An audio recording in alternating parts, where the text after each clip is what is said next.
Today we discuss the autocorrelation function of the channel coefficient H. So in last classes we have discussed that the received baseband signal y of t is equal to a complex number times the transmitted baseband signal x of t, where h is a complex random variable. So for Rayleigh fading, h is zero mean complex Gaussian random variable, and for Bayesian fading, h is a non-zero mean complex Gaussian random variable. So h is, we can write like this: h is equal to, so summation of, so alpha I into e power some j phi I, and I is equal to 1 to n, where n is a very large number. So if you see in this phi I, we have a term called, so minus 2 pi fc into tau I, where fc is the carrier frequency and tau I is the ith path propagation delay. So we have also discussed that a small change in propagation delay can cause large change in the phase, and so this phase of each path is highly random, and we have assumed that all the phases of the various paths are uniformly distributed, means whose PDF is uniform. So from minus pi to pi,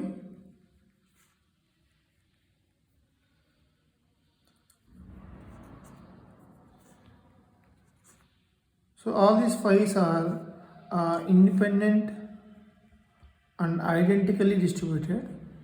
All the so phase of ith path will not be depending on the phase of the jth path. They are independent, and they are all of them having what, uniform random variable, means uniform distribution. So because of this nature of this term, so if I plot the magnitude of h versus distance d, if I plot magnitude of h versus distance d, so even we make a small changes in the location can create large changes in the phases of each path, and that makes what, the magnitude may be a higher value or very lower value depending on whether these phases are constructively being added or destructively being added. So as you pass multiple locations, so the magnitude of h will be varying something like this. So at random fluctuations you will observe something is like this. So it can be either magnitude of h, or you can also plot 20 log, so dBs also you can plot versus the distance. Then also you will see similar fluctuations.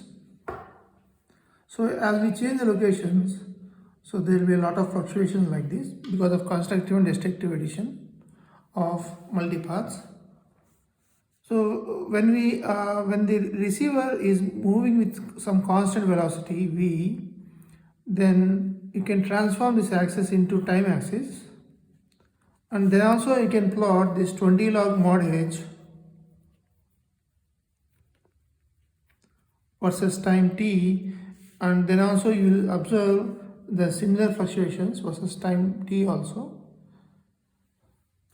So now these fluctuations in received power, so 20 log base 10 mod h is nothing but the instantaneous received power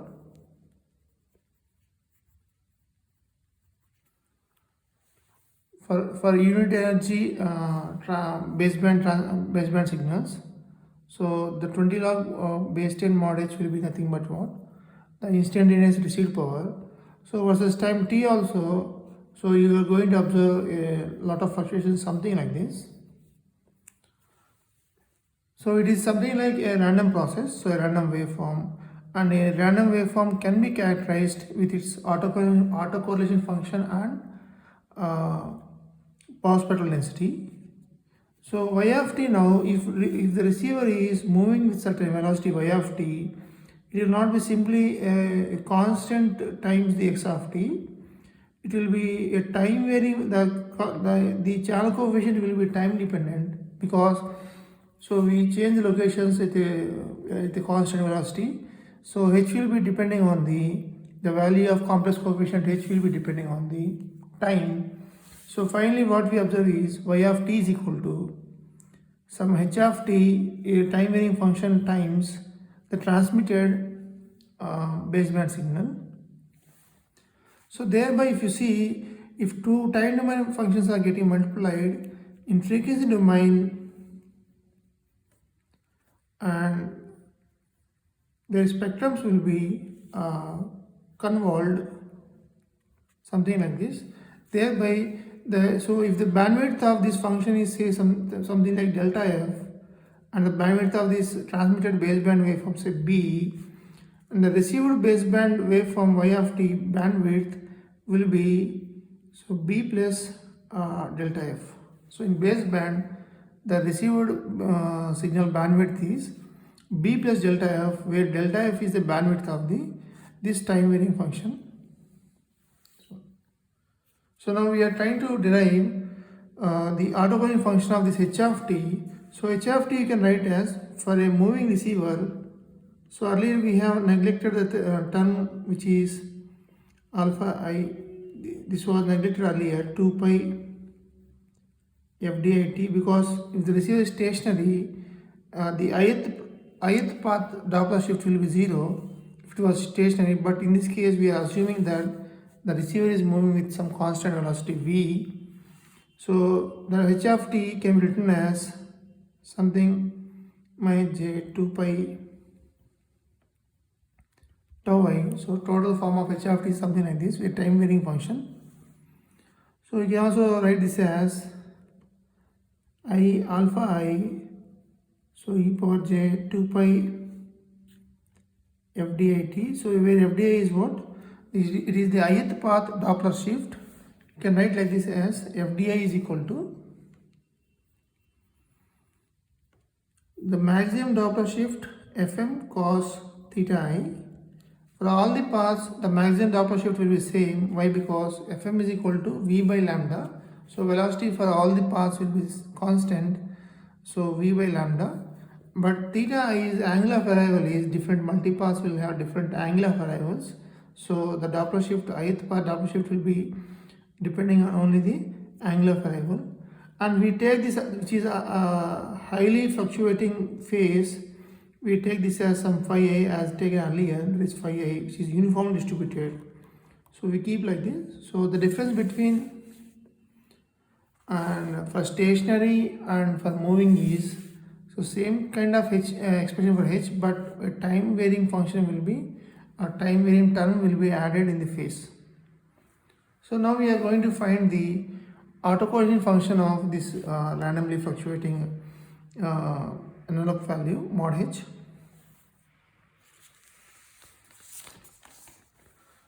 So the autocorrelation function of the h is expectation of h of t into h of t conjugate. So we can substitute that here, and that is expectation of I alpha I e power j 2 pi fdi t plus phi I into, we take different variable here, that is alpha j conjugate. We already gone through this and we understood that these alphas are what? Real values. So alpha j conjugate will be alpha j only, and but here in phase you will get e power minus j. So it is a t plus tau here. So autocorrelation function is equal to expectation of h of t into conjugate of t plus tau.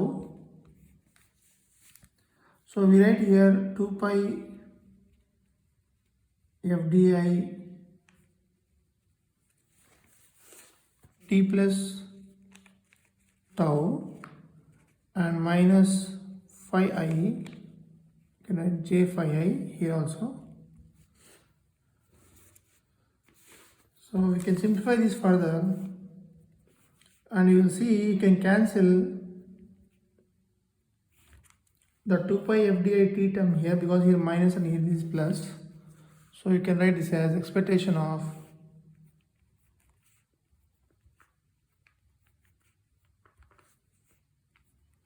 alpha I alpha j e power minus j 2 pi fdi tau into e power minus j phi j minus phi I.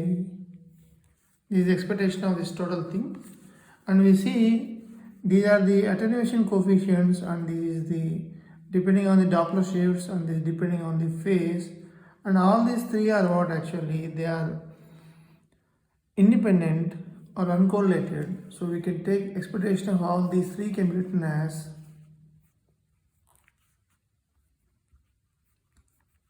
j expectation of alpha I alpha j into expectation of e power minus j 2 pi ftj tau expectation of e power j phi I minus phi j. Now if you see, this is something like the phi I minus phi j. Phi I is also uniform random variable, and for phi j is also a uniform random variable, and which is the quantities of phi I and phi j are these quantities are modulo 2 pi. So they are modulo 2 pi. So the difference between these two random variables will be another random variable which is again uniformly distributed, and whose range will be minus pi to plus pi. So this is the PDF of f of phi I minus phi j.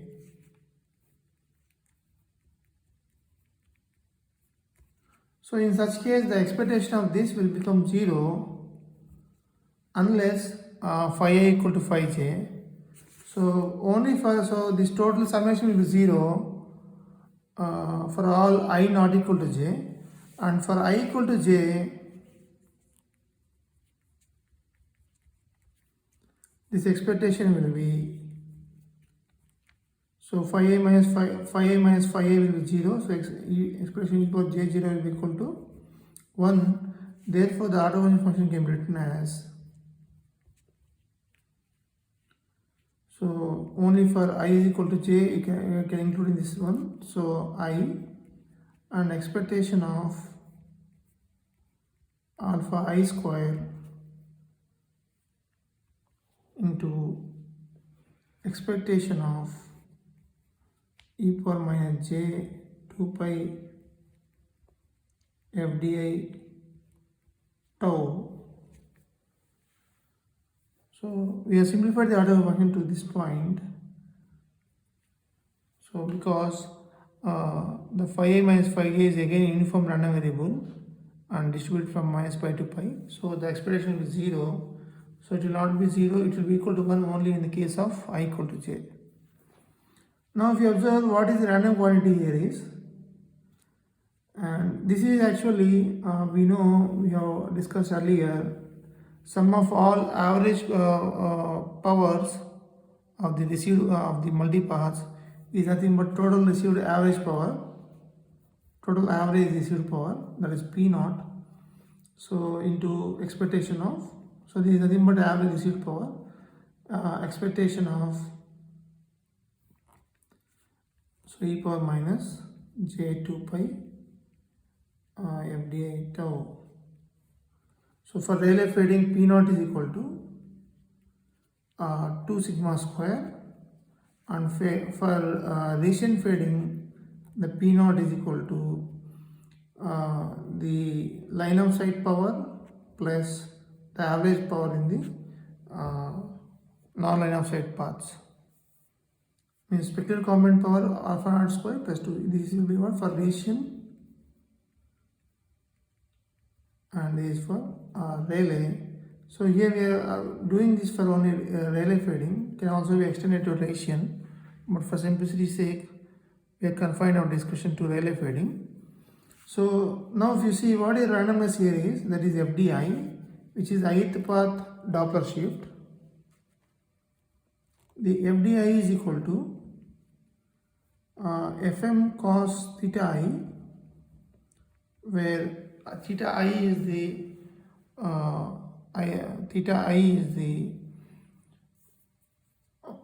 angle of arrival of the ith path, and here we make also an assumption that, so if this is the receiver, so this is the top view drawing, so all the rays are coming from all the directions uniformly, something like this. So what I am trying to say here is, so all the received waveforms are, so top view are seeing it, so there is no vertical component. If there is a receiver, from every direction in the azimuthal angle, we are receiving the power, and the amount of power received in this direction is as same as the amount of power received in this direction. So it means what? The total power received is equally distributed over the theta, means angle of arrival. So it is not the case like this. So if the case is something, if this is receiver and we are receiving power only in certain direction, we are not receiving anything from other direction. So then we cannot say that the power is the received power is uniformly distributed over theta. That we cannot say. But in this case, we can say that the received power is uniformly distributed over the angle of arrival theta, and it makes the probability density function of theta I is uniform from minus pi to pi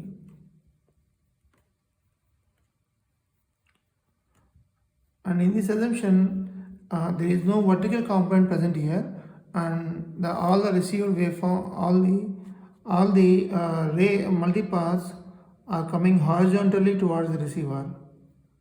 So if it is so, this model is called as Clark's model.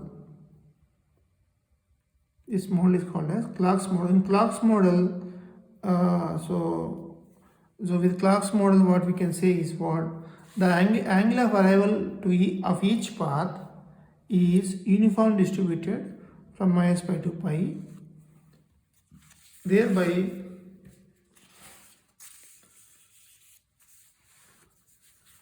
so the orthogonal function is equal to P naught into expectation of e power j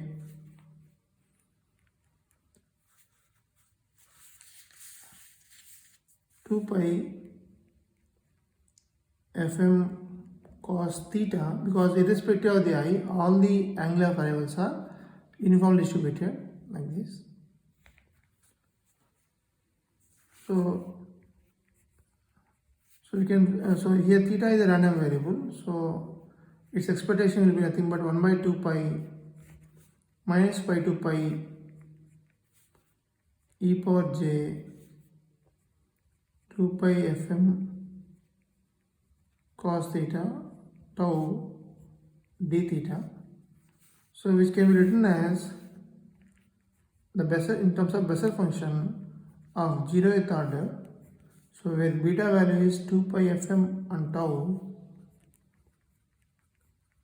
so the orthogonal function is something like this. So for what? Orthogonal function of h, the complex random variable. And similarly, you can also do what? You can also find the orthogonal function of the real part of the h as well as separately the imaginary part of the h. So if the real part of the h, what you write here is, so HRE of t is equal to summation of I alpha I cos of 2 pi fdi tau or fdi t plus phi I. So if I find the orthogonal function of this in a similar manner,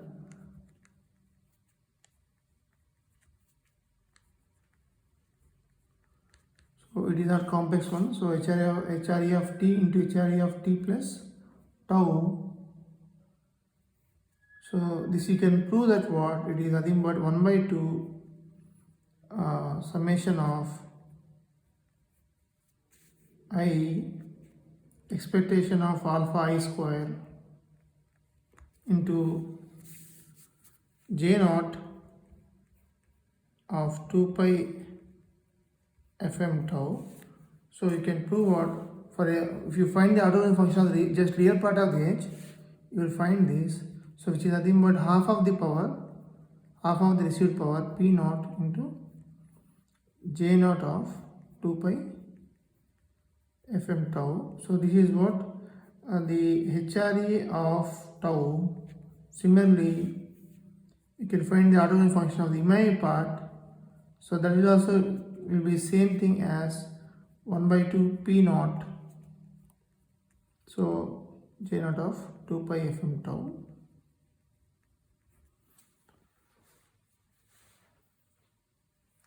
So this is actually the orthogonal function of the coefficient h, that is actually this.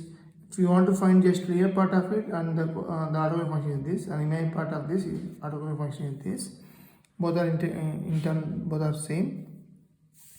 Now if you plot the orthogonal function of the h, so the zeroth order Bessel function will go like this. So 0 and here p naught, and this is the p naught. So at 0, j naught of 0 equal to 1. So RH of tau will be equal to p naught, and this is tau. And if you see, the h actually is a complex, for Rayleigh fitting case, a complex zero mean Gaussian random variable, and whose orthogonal function is a Bessel function, something like this. Whose orthogonal function is a Bessel function. And if you see noise also you can find noise will have a real part and it will have an imaginary part, and both are actually zero mean Gaussian random variables only. But the difference is here, the orthogonal function of the noise is thermal noise is, this is thermal noise. The orthogonal function of thermal noise is actually the del function. So if I find this one, or eta of tau, it is the del function. It means all the consecutive samples are what? They are uncorrelated. But if you see the channel coefficients, the consecutive two samples of channel coefficients are separated by a time gap of say del t. They are actually exhibits some non-zero correlation. So what I mean here is, so if it del t means what? It's called orthogonal function. The noise is what? Very rapidly randomly varying.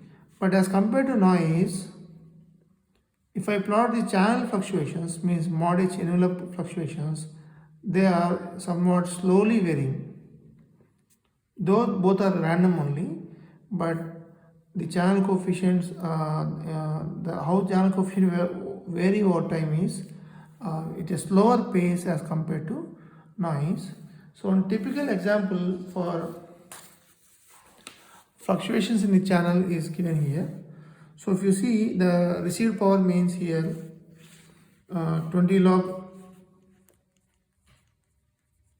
base 10 mod h, and it is relative to RMS means, so RMS value has taken as 1 means it is taken that the average power is equal to 2 sigma square is equal to taken as 1.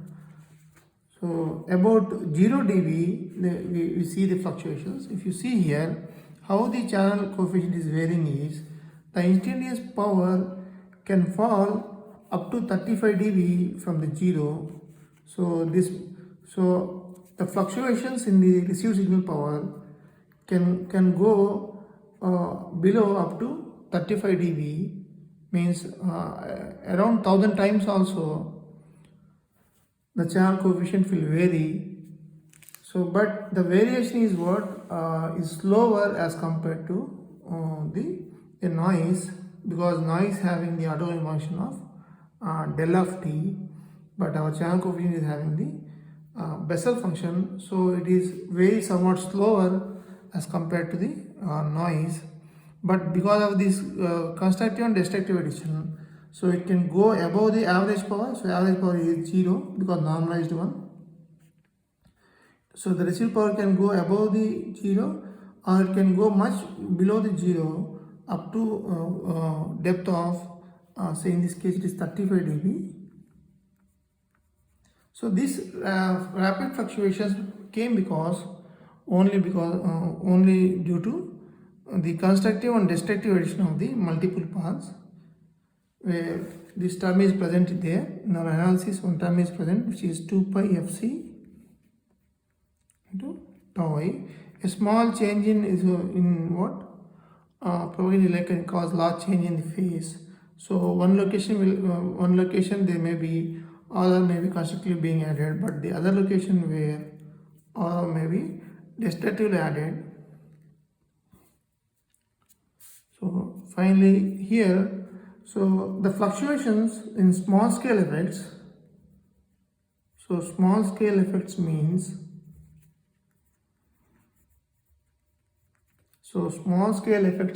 what?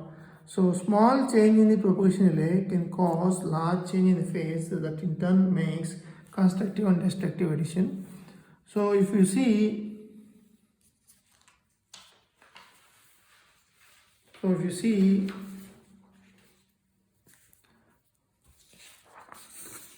this scenario here, this car is moving somewhat like this, here going like this, and when it changes location significantly, then only this average power is what being changed.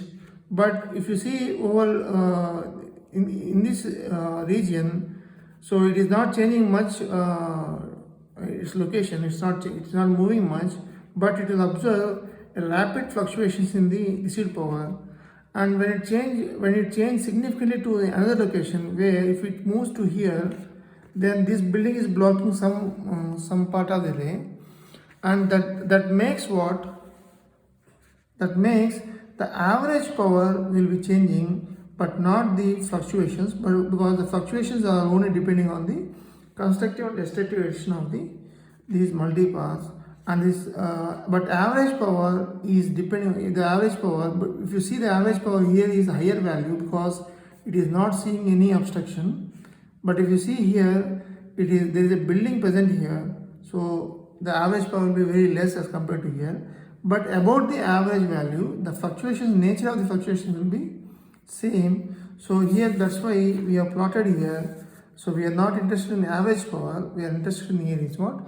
The fluctuations about the average power. That is why we have taken what? The average power as 0, and if you see the fluctuations, so the fluctuation can go about 35 dB about the average power. So that is this class today. So we'll extend the discussion next class.